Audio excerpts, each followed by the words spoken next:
In the first quarter of 2023, the world witnessed a disturbing escalation in violence, particularly in the Israel-Palestine conflict.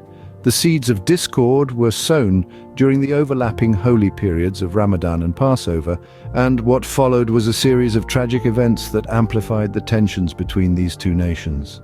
An Italian citizen lost his life, others were injured when a car rammed into a group of unsuspecting tourists in Tel Aviv. The driver, a Palestinian citizen of Israel, was shot and killed by the police. In another incident, two British-Israeli women fell victim to a fatal shooting near the occupied West Bank. But what triggered these actions? The raiding of Al-Aqsa Mosque by armed Israeli police, leading to clashes with Palestinians. The use of force against worshippers, caught on video and shared across social media, added fuel to the fire. One might ask, how is the world reacting to this? Surprisingly, or perhaps not so surprisingly, a Gallup poll showed that sympathy for Palestinians among US adults reached an all-time high of 31%. This tells us that the perception of the conflict is shifting thanks to increased access to information and the influence of high-profile celebrities advocating for Palestinian rights. Now let's hear from the Palestinians themselves. In a series of interviews, they shared their experiences, their fears, their hopes. One woman said, "We are living in fear, we are living in uncertainty, but we will not give up. We want peace, we want justice."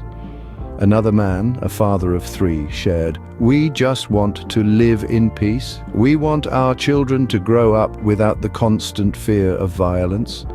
The shift in public opinion may eventually impact policy decisions, but for now, the state of Israel's support remains high, particularly among Republicans and Christian evangelicals. The polarization between Republicans and Democrats on this issue reflects broader political divisions in the US. But what about resolution? What would benefit Palestine? The answer is simple yet complex. They need recognition, they need justice, they need the world to see beyond the headlines and understand their struggle. They need a future where their children can grow up in peace, without the threat of violence hovering over them. So where can one start? Stay informed, understand the complexities of the conflict, and, when possible, take action. Write to your representatives, donate to humanitarian aid organizations, or simply share their stories.